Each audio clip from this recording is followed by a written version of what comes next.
Es impresionante cómo el mundo de repente se abrió la llave del conocimiento y el ser humano subió, y ahorita en este momento nos encontramos en el mundo de la robotización, donde se han creado robots que ya están desalojando a los seres humanos como empleados, como enfermeras. Hace poco mi hijo Caleb, que está ahorita ahí con los jóvenes, le hicieron una operación de oftalmología con rayos láser en los ojos. Y me dijo el doctor: usted, si quiere, doctor Alducin, puede pasar a través de un vidrio y ver la operación de su hijo. A mí me encantó, nunca había visto esto. Entonces lo pude ver así, a mi hijo lo acostaron, y yo creí que el doctor, que tenía 80 años, dije que no tenga Alzheimer, o que no le mueva la mano, porque me lo va a dejar ciego, ¿verdad? No, pero ya eso ya pasó hace muchos años de moda, sino que ahora con una manejita, así con un robot, manejó todo el láser y nomás lo movía, lo apuntó y ¡zum!, ¿verdad? La incisión y todo, impresionante. Él no metió la mano para nada en toda la operación. Un robot le abrió los ojos, se lo puso así, otro le puso quién sabe qué tantas cosas, pero yo salí maravillado de darme cuenta el avance en el que estamos ya llegando. Antiguamente también, para abrirte el corazón te abrían una cosa así, ahora ya nomás te abren una incisión de milímetros, te meten una aguja y hacen todo a través de cámaras electrónicas, de pantallas y de una robotización impresionante. Nos encontramos en esa época, pero también nos encontramos, en segundo lugar, en lo que se llama el transhumanismo. ¿Qué quiero decir? Que desde 1954, que se descubrió el ADN, el ácido desoxirribonucleico, por los doctores Crick y Watson, que les dieron el Premio Nobel de Medicina, 1954, desde ese momento hasta nuestros días, la ciencia de la genética y de la biología se ha introducido a tal grado que están tratando de mezclar, por ejemplo, el ADN de las arañas que produce esa telaraña, que es impresionantemente casi irrompible, una cosa la telaraña, con la oreja de un murciélago, para mezclar el radar del murciélago con la telaraña, etcétera, etcétera. Y existen laboratorios clandestinos donde están tratando de mezclar animales con humanos. Estos primeros experimentos se llevaron a cabo por un doctor, se llamó Mengele, en la Segunda Guerra Mundial, que fue uno de los médicos de los nazis, de Adolfo Hitler.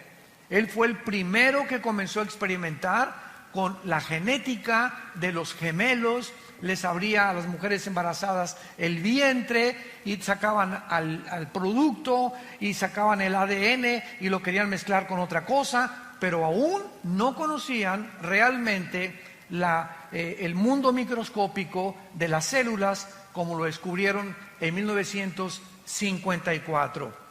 Entonces nos encontramos en un mundo muy complicado, un mundo muy difícil, un mundo científico, un mundo tecnológico, pero a pesar de estos increíbles avances tecnológicos y desarrollos científicos del siglo XX, nunca en la historia había habido un siglo con tantos ateos como en el siglo XX. El siglo XX, de repente, parece que todos estos descubrimientos de la tecnología y de la ciencia ensoberbecieron al hombre. Y así tenemos del principio, ¿verdad? Bueno, Carlos Marx ya fue del siglo XIX con Federico Engels, cuando postuló su libro El Capital para desarrollar la ideología del comunismo, pero tenemos a Sigmund Freud, aparente a principios del siglo XX, ateo. Tenemos a Friedrich Nietzsche, que dijo que Dios estaba muerto, a Bertrand Russell, a Sam Harris, a Richard Dawkins, últimamente, a todos estos, Jean-Paul Sartre, Carlos Sagan, el astrónomo ateo también.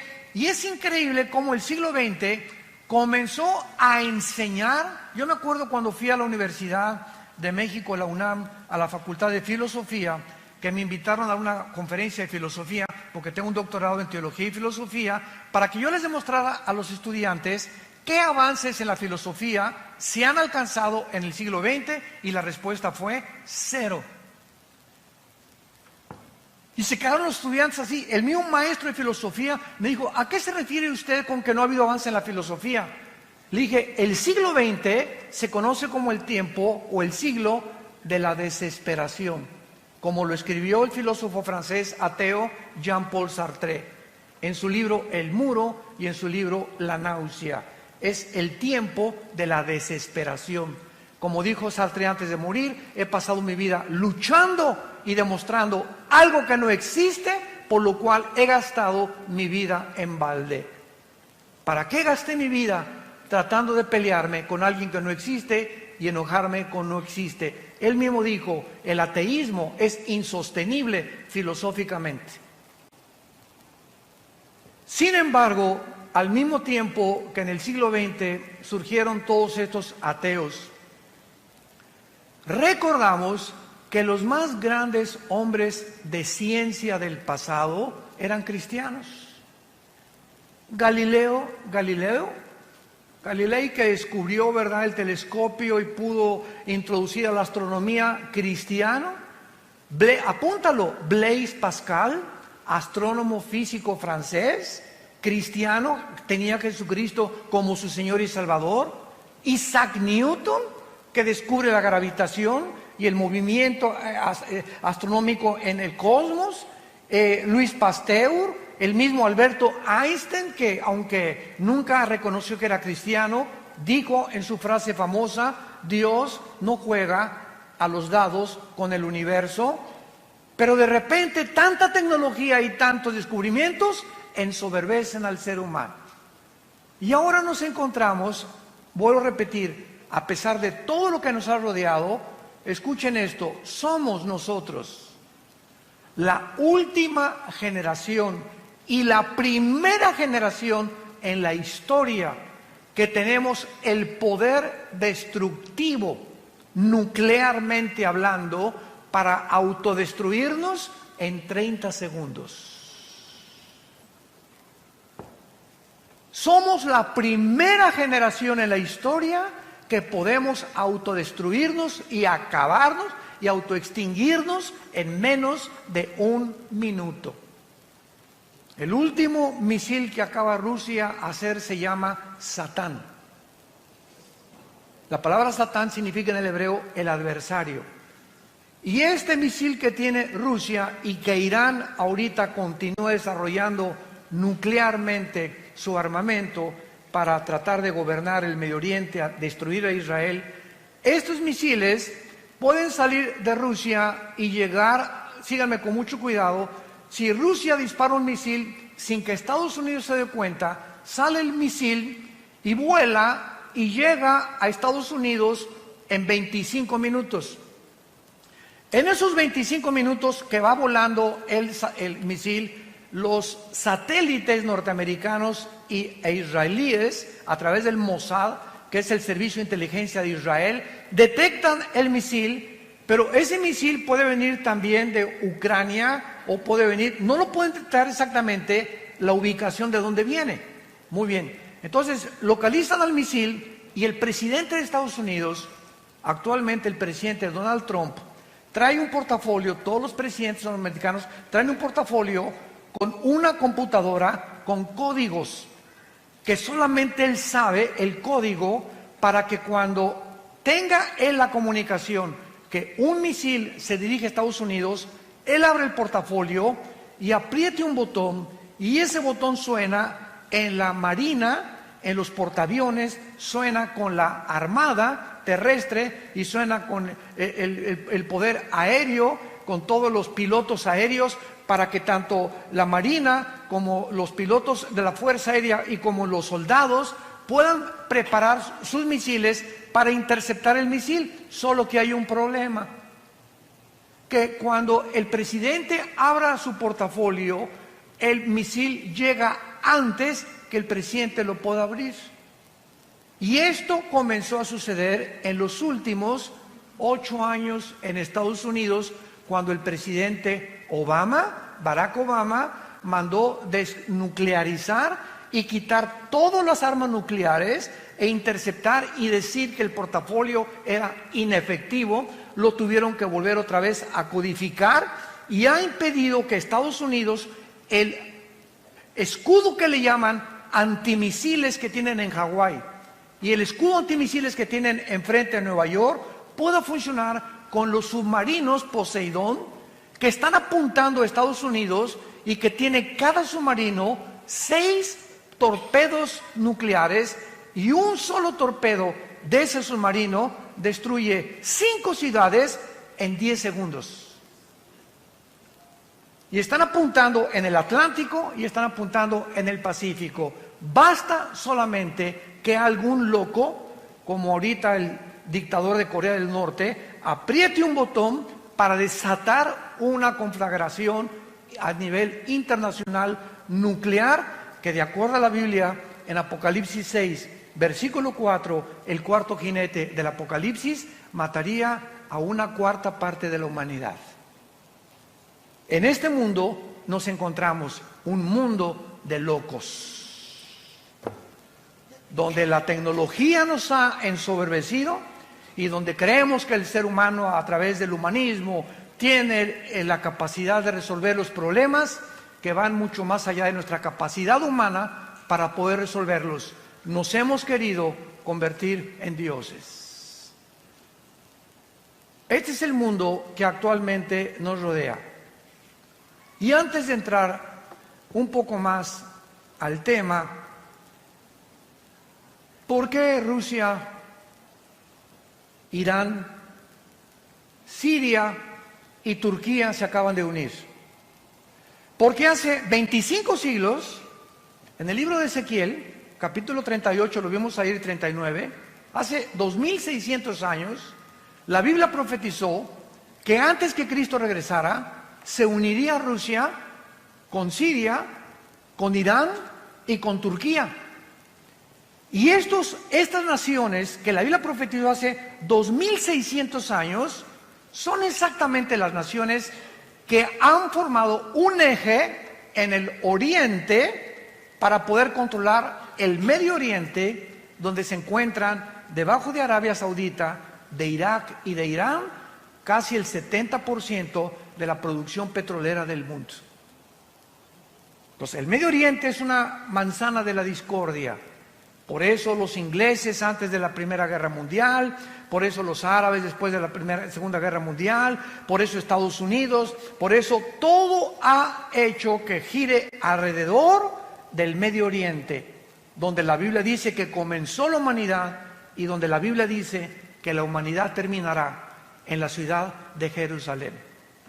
Ahí va a terminar la humanidad con la batalla del Armagedón o la Tercera Guerra Mundial.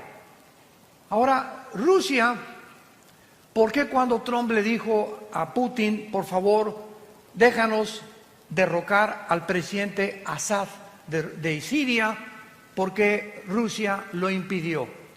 Porque Rusia tiene la única base naval en Siria que está a orillas del Mediterráneo. Entonces, si quiere Rusia evitar que por el Mediterráneo se metan sus enemigos, lo harían, y jamás Rusia abandonará a la familia de los Assad, ni tampoco Rusia permitirá, mientras esté Putin, que Siria caiga en manos de otra nación. ¿Por qué se acaba de unir con Irán? El ayatollah Khomeini y el presidente Rouhani de Irán acaban de dictaminar que van a destruir a Israel y que ya tienen los misiles apuntando en contra de Israel. ¿Por qué se unió con Rusia? Porque Rusia tiene a papá China. China ahorita está protegiendo a Corea del Norte y China se hizo amigo también y compadre de Putin, el presidente Xi. Gracias a Dios que ahorita acaban de tener una reunión que se llamó el G20 en Japón, donde Trump ya se hizo compadre de Xi otra vez, se hizo compadre de Kim Jong, tu padrino, ¿verdad? Y ya se hicieron amigos entre ellos y otra vez la crisis comercial que nos estaba casi presionando en el mundo entero, donde amenazó Trump que iba a subir el 5% los aranceles en México si nosotros a los migrantes no los deteníamos en Guatemala, y si China seguía invadiendo el mercado internacional de Estados Unidos. Gracias a Dios que ya por lo menos hay un poco de respiro. Trump amenazó a Huawei, otra compañía china de productos de computación. Ya ahora se permite que ya se vende el Huawei otra vez, etcétera, etcétera. Y el mundo ha entrado ahorita a un tiempo de supuesta paz, mientras se acomodan cada una de las cosas y nos damos cuenta que el armamento nuclear que tiene Irán, que tiene Rusia y que tiene Estados Unidos no son juguetes. Cuando vuelven a armarse las naciones, son para poder conquistar el mundo, que ha sido el sueño de Alejandro el Magno, de Napoleón Bonaparte, de Carlomagno, de Aníbal, de Hussein, de Castro, de todos los dictadores que ha habido, de Gaddafi en Libia, de Mussolini, de Hitler. La historia está permeada de personas ambiciosas por controlar el mundo y tener control sobre los demás. Esta es la situación que la Biblia nos describe desde hace 2600 años. Ahora, muy bien, en vista del mundo que estamos viviendo tan conflictivo y tan amenazador, donde ustedes saben cuál es la enfermedad del siglo XX, no estamos hablando de ataques al corazón, ni el cáncer, ni otras enfermedades que también tienen un índice muy elevado, sino que ahora se acaba de descubrir a través de la Clínica Mayo y el Hospital Hopkins, que son las dos instituciones clínicas más prestigiadas del mundo, hace 2 años y medio aproximadamente, concordaron que el 70% de las enfermedades de los seres humanos, mentales y físicas, tienen un común factor denominador: el estrés. Santa Cachucha. El estrés es la enfermedad del siglo XXI. ¿Y qué es el estrés? Es un estado interno de insatisfacción, de tensión, de preocupación crónica por dentro. No puedes estar en paz contigo mismo. Quítate a los niños. No me estás molestando ahorita, no te me atravieses, con el claxon, y se bajan y se pelean y se matan, y la gente está en un estado de rencor, de amargura y de odio como jamás se había visto. Siempre ha habido guerras, siempre ha habido revoluciones, pero ahora es de carácter interno. Ahora el ser humano se está descomponiendo porque algo dentro de su vida no le da la paz que necesita. Y encontramos una lista impresionante de cantantes, de actores, de políticos, de deportistas, de gente multimillonaria que están rodeados de todo lo que cualquiera quisiera desear, diciéndonos: soy la persona más vacía y más miserable de esta vida, entregándose a las drogas, como cuando muere el rey del pop, Michael Jackson, tu ídolo. Cuando muere no se sabe si era hombre o si era mujer. Cuando muere el rey del rock, Elvis Presley, muere con un plato con su cara sobre la sopa, diciendo que ya no quería vivir, con 500 mujeres formadas en fila en su casa de Memphis, esperando tener relaciones con él. ¿Qué ha sido tu sueño? Rabo verde. Y todo lo que nosotros pensamos que nos podría dar, o lo que quisiéramos algún día soñar, nos damos cuenta que lo han tenido los seres humanos, como Salomón escribió en el libro de Eclesiastés capítulo 2: a la risa le digo enloqueces, y al placer ¿de qué sirve esto? Cuando tenía 800 esposas. Tú nada más tienes una. Tenemos, dijo el otro, ¿verdad?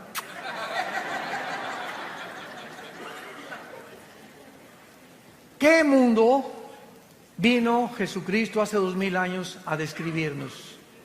Y hace 2000 años Jesucristo nos recetó la medicina que el mundo necesita 2000 años después: mi paz les dejo. mi paz les doy. Esa paz es un estado de tranquilidad interior. Es un estado de confianza interior, de seguridad, de esperanza que todo está bien. Guerras, el petróleo, cayó el peso, el gobierno, y lo que sucede a nuestro alrededor, esa paz impide, es como un muro a nuestro alrededor, como un cerco invisible de protección que impide que las condiciones del mundo entren a nuestra alma. Y que el mundo puede estar cayéndose junto a nosotros y nosotros tenemos tranquilidad y paz porque sabemos que estamos en manos de nuestro Creador. Y que nada ni nadie nos podrá nunca separar de Él.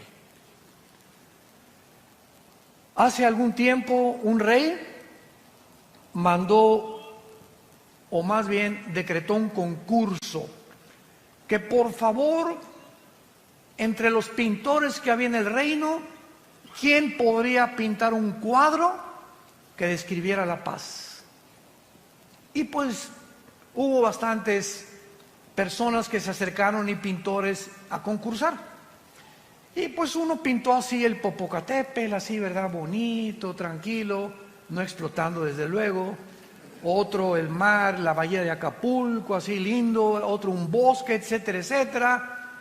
Y finalmente, el que ganó el concurso fue un pajarito que estaba detrás de una cascada dormido.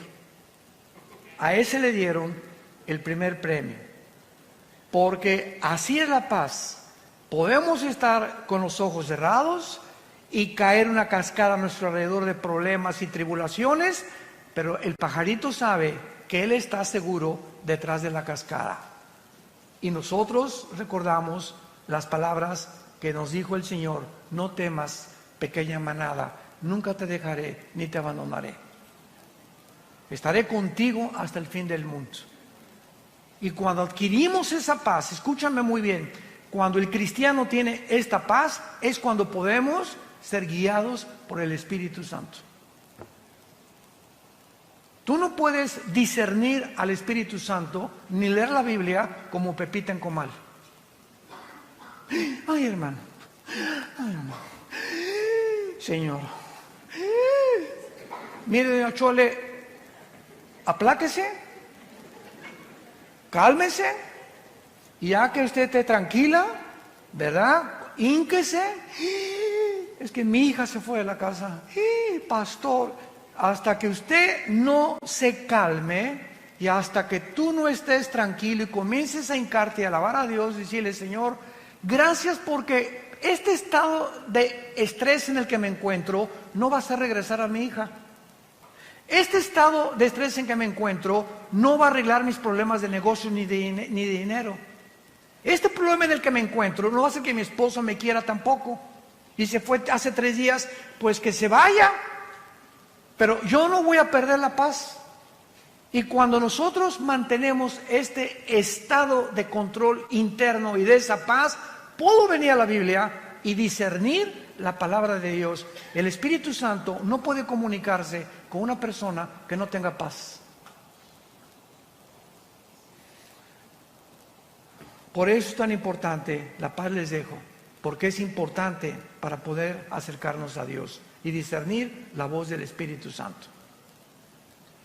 Vamos a 2 de Pedro, nuestro pasaje que acabamos de leer, y vamos a ver de qué manera se relaciona con todo lo que estamos compartiendo. Veamos de qué manera nuestra esperanza y la seguridad que tenemos los cristianos de que Jesús viene por nosotros en cualquier momento. Y tu taller de carpintería, tu taller de plomería, tu bufete de abogado, tu consultorio médico, tus propiedades, tus edificios, tus condominios, tus coches y todo lo que hemos nosotros tratado de amontonar, en cualquier momento, si Jesús no viene, y tú estás creyendo, pues tengo todavía 10 años de vida o 20 años de vida, estoy joven, tengo 40 años, etcétera, etcétera. En cualquier momento puedes ir a cualquier clínica y te dice el médico, le acabamos de tener una radiografía, usted tiene cáncer. Pero ¿cómo que yo me siento muy bien? Es que la radiografía no miente, señor, usted tiene cáncer. Y en ese momento que tú sabes que ya, a partir de esa noticia, tienes los días contados, ajustas toda tu vida. Y te das cuenta que rápido pasó tu vida y que en cualquier momento ya te puedes ir al otro lado, a la presencia del Señor o al infierno, según sea tu condición, y que en ese momento este diagnóstico mueve tus sentimientos, tus emociones, tus negocios y todo. ¿Por qué? Simplemente porque sabes que tu vida está en un hilo y estás en la orilla de un precipicio. Ahora, no necesitamos que alguien nos dé este diagnóstico de la misma manera. Cristo puede, dentro de 2-3 horas, mañana, venir por nosotros. ¿Cuál es el mensaje que les quiero compartir? Con lo que el apóstol Pedro nos comunica en este pasaje. Veamos entonces los consejos que nos da. Número 1. La primera cosa que se nos aconseja en 2 de Pedro capítulo 3, particularmente las promesas relacionadas con el futuro, es el origen de las promesas de Dios. Amados, esta es la segunda carta que los escribo, y en ambas despierto con exhortación vuestro limpio entendimiento. O sea, lo primero que Dios nos dice es, quiero que entiendan. Padre, ¿qué quieres que entendamos en esta época? Versículo 2, que tengamos memoria de las palabras que antes nos fueron dichas por los santos profetas y el mandamiento del Señor y Salvador dado por nuestros apóstoles. Lo primero que tenemos que recordar es las promesas de Dios. Nunca te dejaré, nunca te abandonaré. Ten paz. No importa tu destino, tu futuro, las noticias, lo que al mundo le pase. Recuerda las cosas que están escritas en este libro. Veamos, por ejemplo, en el libro de Isaías, capítulo 44, versículos 6 al 8, lo que hace 2500 años aproximadamente Dios nos dijo. Isaías 44 del 6 al 8, así dice Jehová, Rey de Israel, y su Redentor, Jehová de los ejércitos, yo soy el primero y yo soy el postrero.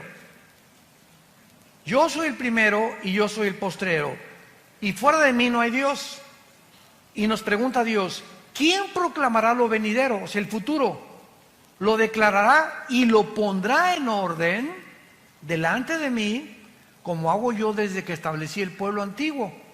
Anúncienles lo que viene y lo que está por venir. No tengan miedo, no teman, no se amedrenten. No te lo hice oír desde la antigüedad y te lo dije.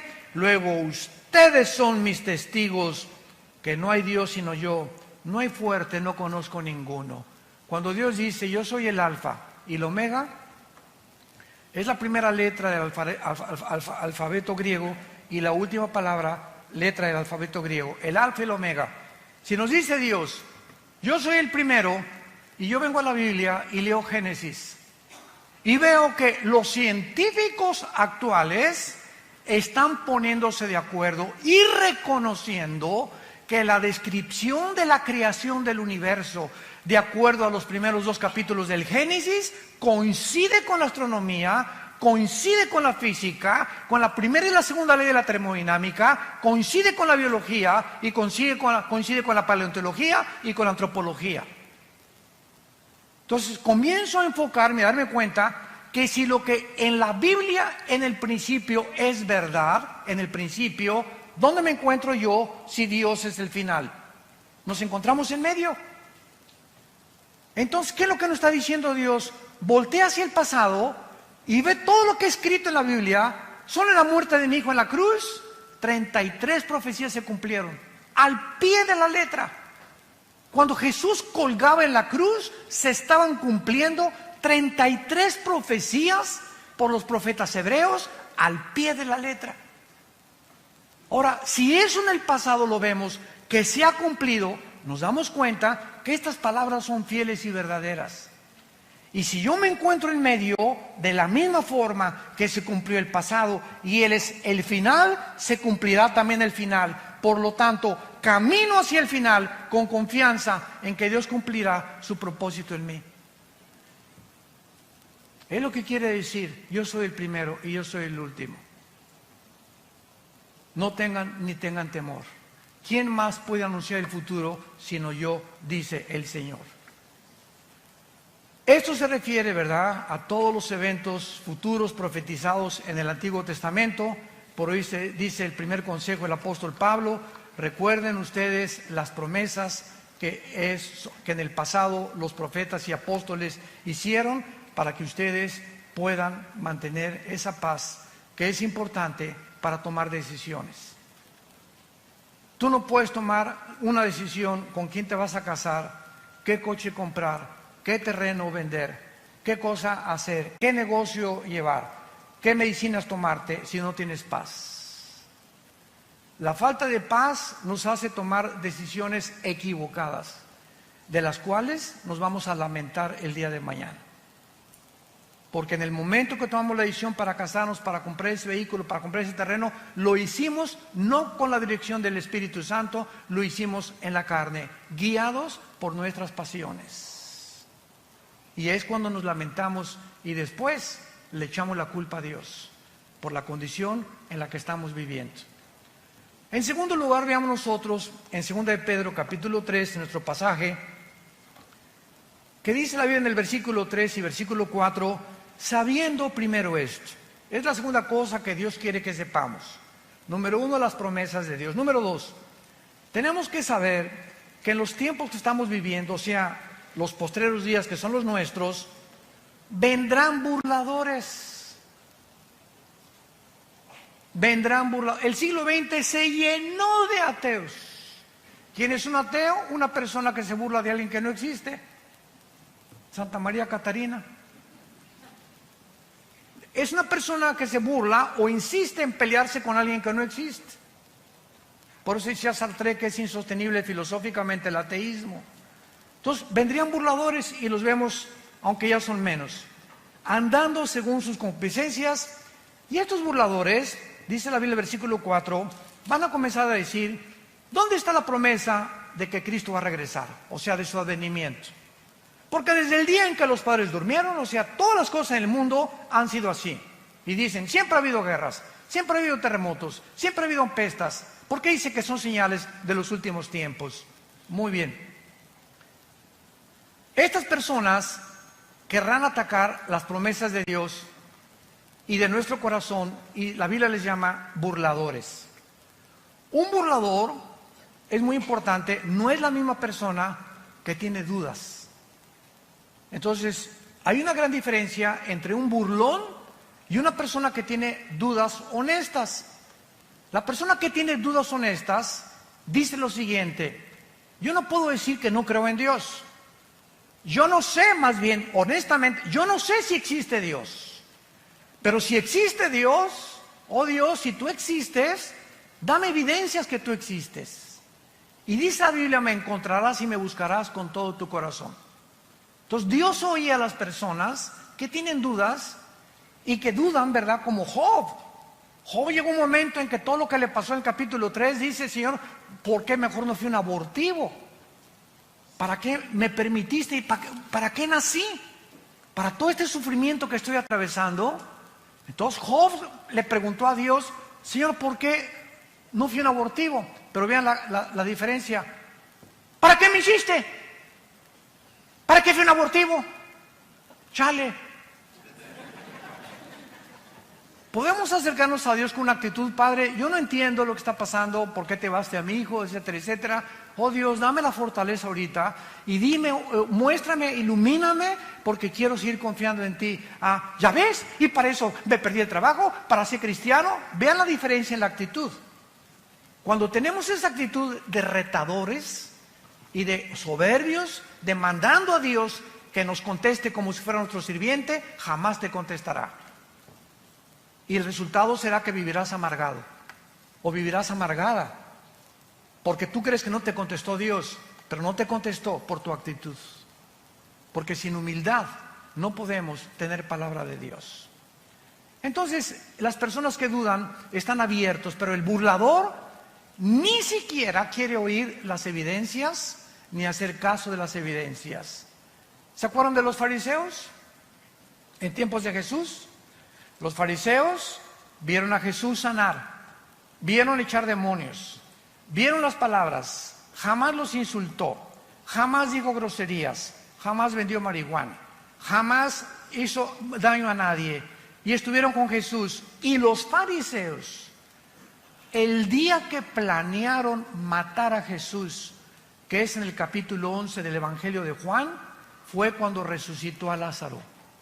El milagro más grande que Jesús hizo enfrente de casi cientos de personas. Lázaro, 3 días de muerto, donde ya se había descompuesto su carne, la sangre le había dejado de circular, la condición del cerebro, dicen los médicos que a los 20 minutos, ¿verdad?, ya el cerebro se atrofia cuando ya no hay oxígeno, etcétera, etcétera. Y Lázaro tenía 3 días y dicen que ya hedía, apestaba ya. Pues cuando Jesús dice, Lázaro, ven fuera, el espíritu llega, se mete a Lázaro y comienza la reconstrucción de sus células, la circulación de la sangre, y sale Lázaro.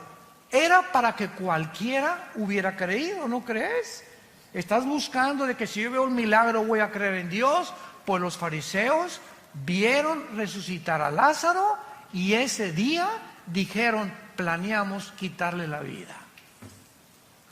Burladores.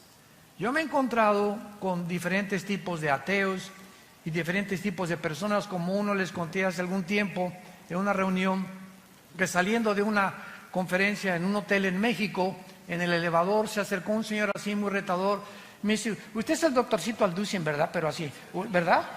Yo le iba a decir, bueno, ¿y qué te importa, no? Pero no le puedo decir eso, me daban ganas, no nos dan ganas a veces. Usted, ¿verdad? Sí. ¿Y en qué le puedo servir, señor? A ver, diga, contésteme. Pero así, a ver, contésteme. Dios es todopoderoso, ¿verdad? Sí, claro, le contesté. Bueno, si es todopoderoso, entonces no tiene poder para destruir al diablo. Y le dije, claro que sí. Y le dije, pero dele gracias a Dios, porque comenzaría con usted. El hecho que Dios no haya terminado con la maldad implica que Dios no quiere que todo mundo sea condenado. Y le dije, el hecho cuando bajamos el elevador, que usted quiere que le conteste esa pregunta en la actitud burladora en la que usted se me está acercando, no merece que le conteste como yo le contesté. Pero así encontramos tipos de diferentes personas con diferentes actitudes. Veamos nosotros que este burlador se dedica a burlar, a criticar, a despreciar y atacar las cosas de Dios sin tener evidencias, pero él no quiere evidencias, él quiere mantener una actitud de soberbia en contra de Dios, volviendo su enemigo. Vean lo que dice el Salmo 10 acerca de los burladores. David escribió hace 3000 años el Salmo 10 y dice la Biblia que aquí se describe algunas características de este tipo de personas que abundan a nuestro alrededor. Las encontramos en los maestros de escuela, en las universidades, profesionistas, médicos, en fin, ¿verdad? En todas las áreas de la sociedad se encuentran estas personas. Dice el Salmo 10, versículo 3 al 5, porque el malo se jacta, o sea, se enorgullece del deseo de su alma. Bendice al codicioso y desprecia a Jehová. El malo, por la altivez de su rostro, no busca a Dios. No hay Dios en ninguno de sus pensamientos. Sus caminos son torcidos en todo tiempo. Tus juicios los tiene muy lejos de tu vista.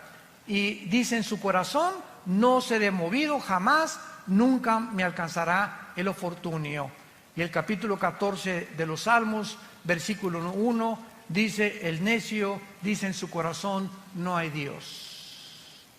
El necio o el burlón dice en su corazón, no hay Dios. Ahora, ¿por qué actúan de esta manera? Regresamos a nuestro pasaje de segunda de Pedro. ¿Por qué estas personas actúan de esta manera? Donde ya ni las evidencias les funcionan. Simplemente cuando una persona ha decidido, escúchame muy bien, no creer en Dios, como una vez una persona me dice, si yo veo un paralítico levantarse de su silla de ruedas, voy a creer en Dios. Y le dije, no es cierto. Porque si tú ves un milagro de un paralítico levantarse, tus emociones van a ser afectadas y tus sentimientos también, y vas a decir, de veras, está caminando, don Paquito ya tenía 15 años, pero esas emociones que fueron despertadas en ti, de asombro, ¿cuánto te van a durar? ¿3 días? ¿5 días? A la semana regresas a tu misma incredulidad, porque no son los milagros los que nos cambian por el oír, es por la palabra y por la palabra de Dios. Romanos capítulo 10. La fe no es por ver, la fe es por oír. Y si tú cuando oyes las palabras de la Biblia no crees, aunque veas a alguien saltar de una silla de ruedas, no es cierto que vas a creer, porque tu problema no son las evidencias. Escúchame esto, tu problema es tu moral. Un día tuvimos una cruzada muy grande en la Plaza de Toros de Villahermosa, Tabasco, en el estado de Tabasco.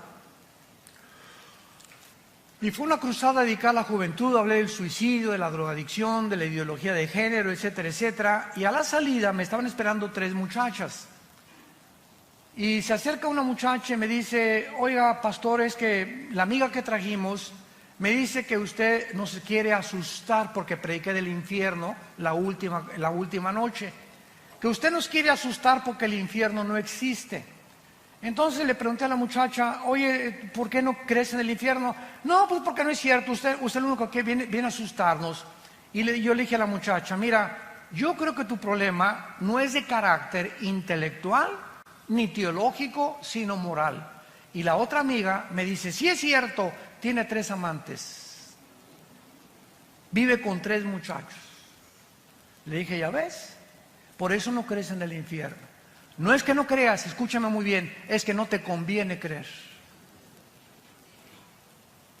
Y así hay cantidad de gente en tu familia, amigos, que les puedes traer, les puedes mostrar, pero no les conviene porque ellos saben muy bien que al enfrentarse ante la verdad y ante la luz los va a desenmascarar.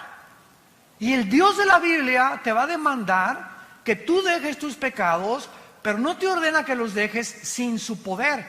Ellos ignoran que si tú simplemente lo aceptas, Él te dará el poder en el Espíritu Santo para que tú puedas comenzar a vivir una vida nueva. Se llama la gracia de Dios. Entonces mucha gente por eso, por la ignorancia de que creer que pues primero tengo que dejar el adulterio, primero tengo que dejar de ser borracho y lo voy a pensar, y las drogas, y después lo voy a pensar.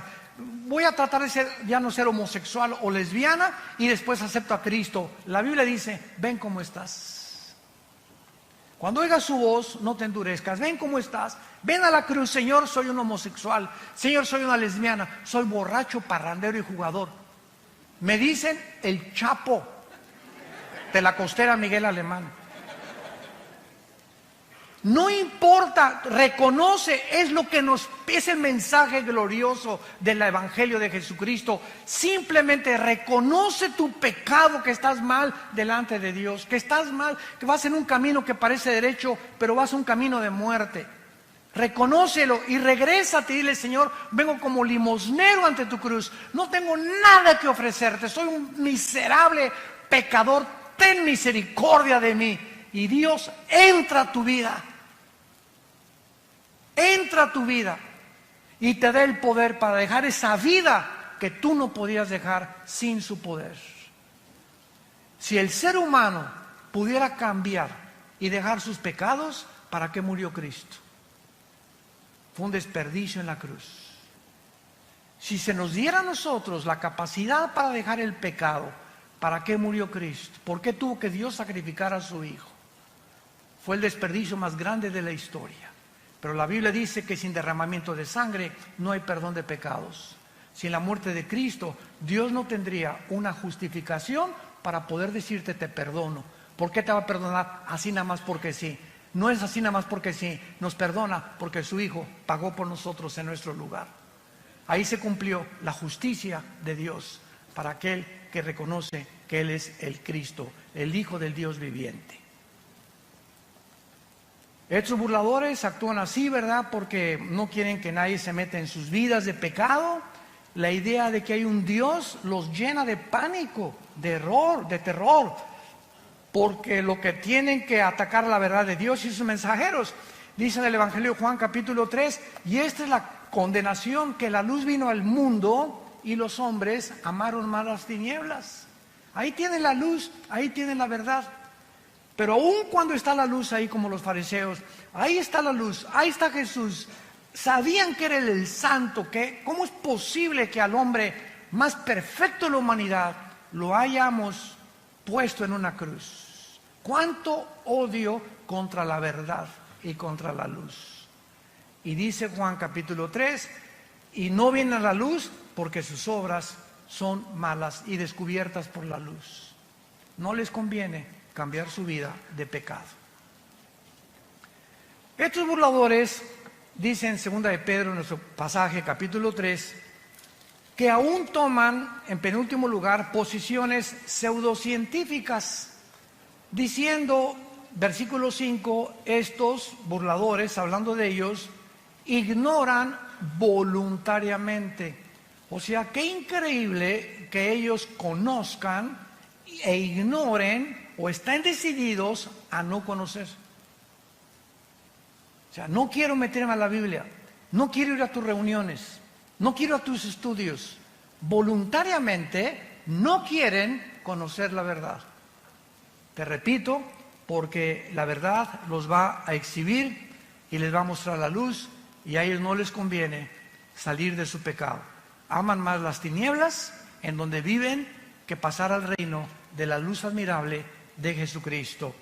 Entonces van a usar también posiciones pseudocientíficas, como diciendo que en el tiempo antiguo todas las cosas han sido iguales del principio, que nunca hubo un diluvio universal, que la Biblia está llena de errores, de contradicciones, que son leyendas, etcétera, etcétera. Y como le dije también a una persona en una universidad, un maestro que se me puso al brinco cuando les expliqué a los estudiantes que la teoría de la evolución es anticientífica, antifísica, antibiológica, antigenética. Este maestro comenzó a agredirme, ¿verdad? Y yo le contesté, ¿ha leído usted la Biblia? No, Chepo. ¿Por qué ataca usted un libro? Es que está lleno de errores. Por favor, aquí está la Biblia, muéstreme los errores que usted considera que es una equivocación. Porque cuando usted viene a la Biblia y usted considera que aquí hay una contradicción, el problema no es de Dios, el problema es de su entendimiento.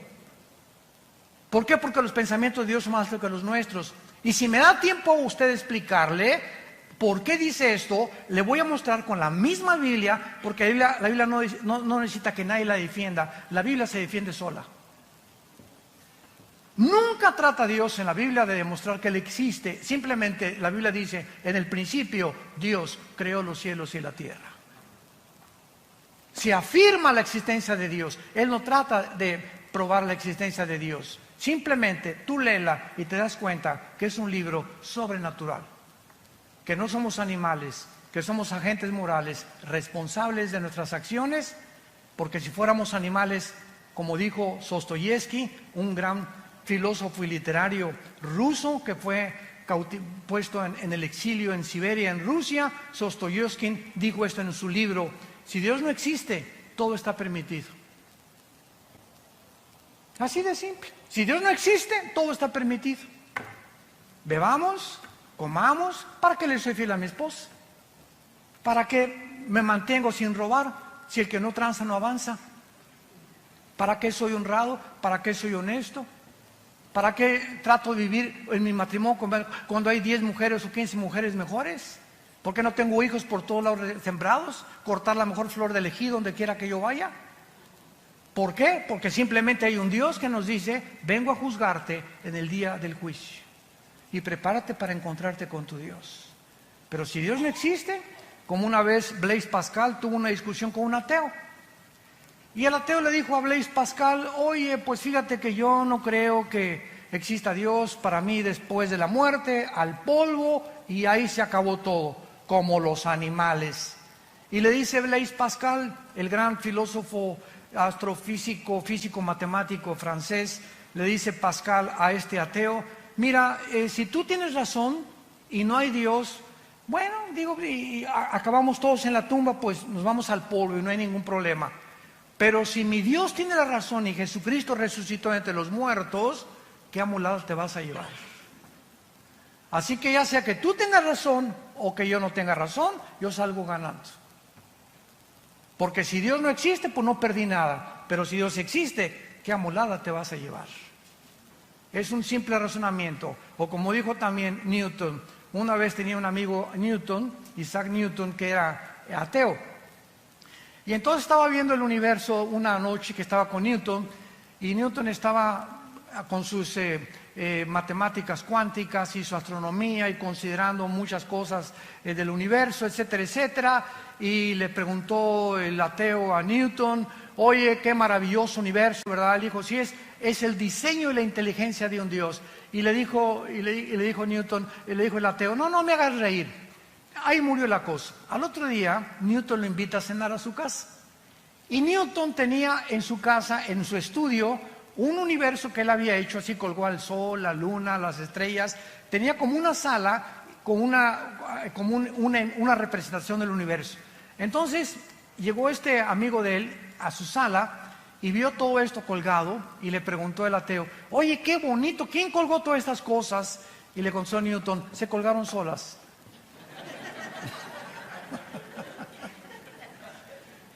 Así están muchos ateos.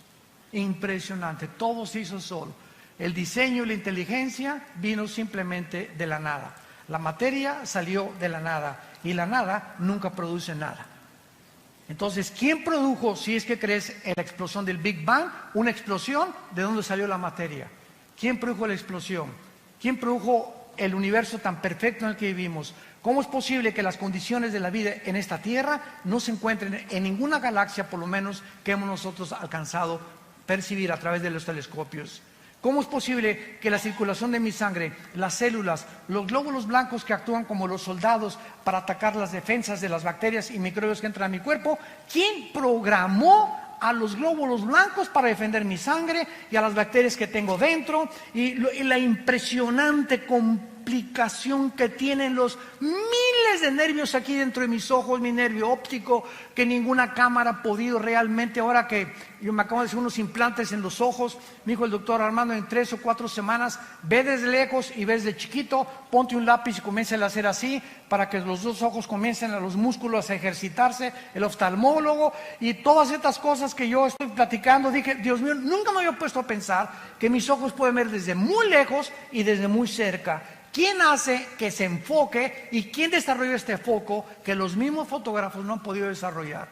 Ya no valemos solamente de eso, de la sangre, de los 3 huesitos que forman los oídos, de nuestra lengua, de nuestros dientes, de nuestro esqueleto, nuestros músculos. Bueno, es impresionante. ¿Cómo puede alguien atreverse a decir: no existe Dios?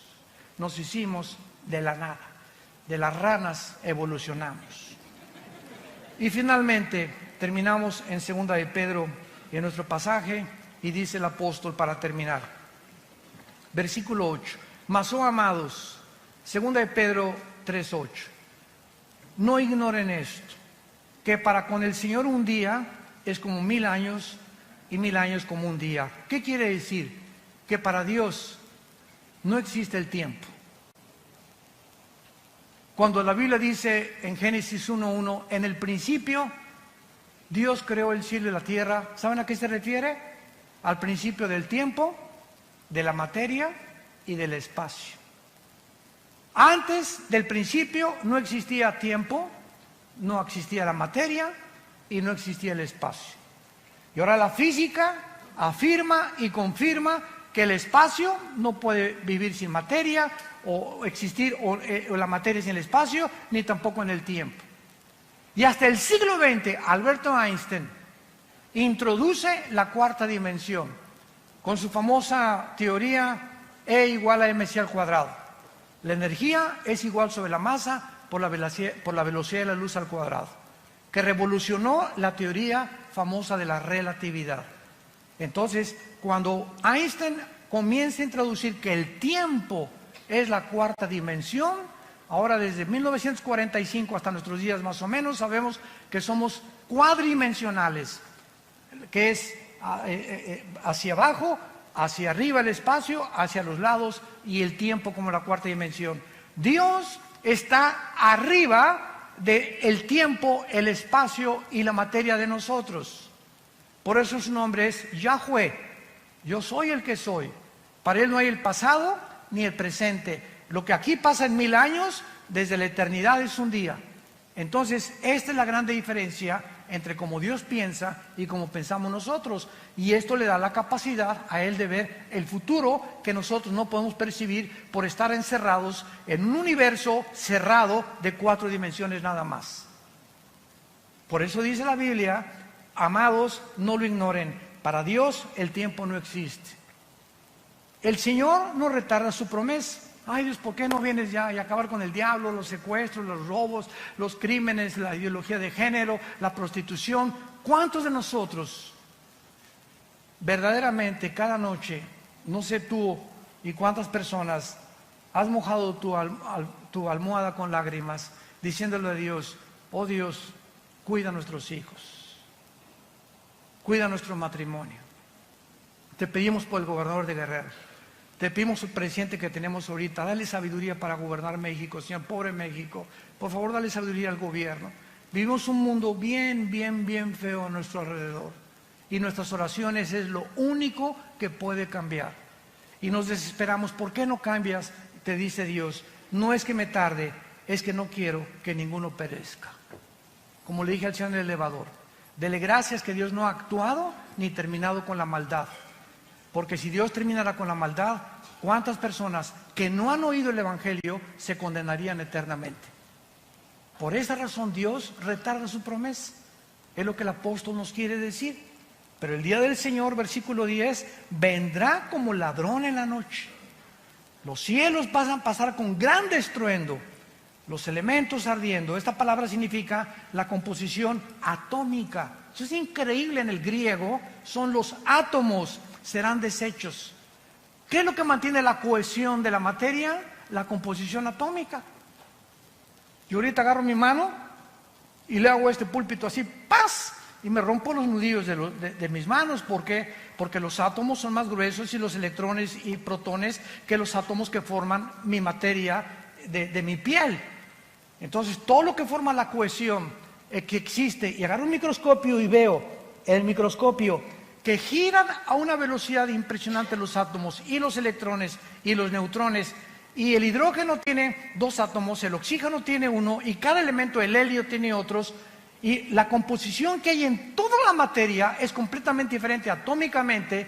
Nos damos cuenta y nos preguntamos, ¿quién le da la velocidad a los átomos?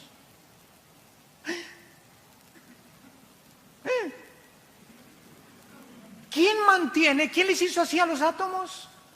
Están violando una ley física, que dice la física, que si yo hago una canica y le hago así a la canica, sale disparada la canica y la velocidad de la canica es proporcional a la fuerza que yo le aplico.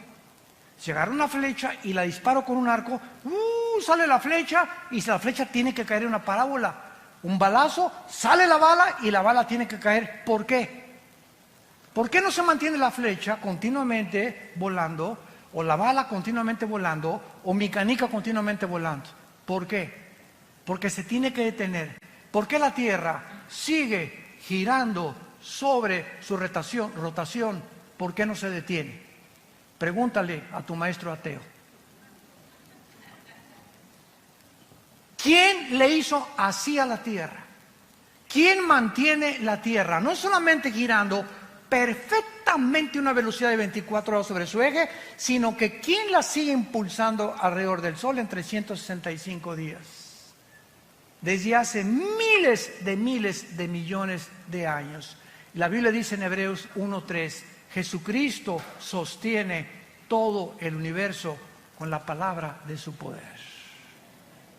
es Dios de la materia, el Dios del átomo, el Dios de los electrones, el Dios que nos ha puesto todo en un orden para que podamos admirarle y decirle en esta tarde, inclinemos nuestra cabeza, te alabamos, oh Dios, creador de los cielos y de la tierra.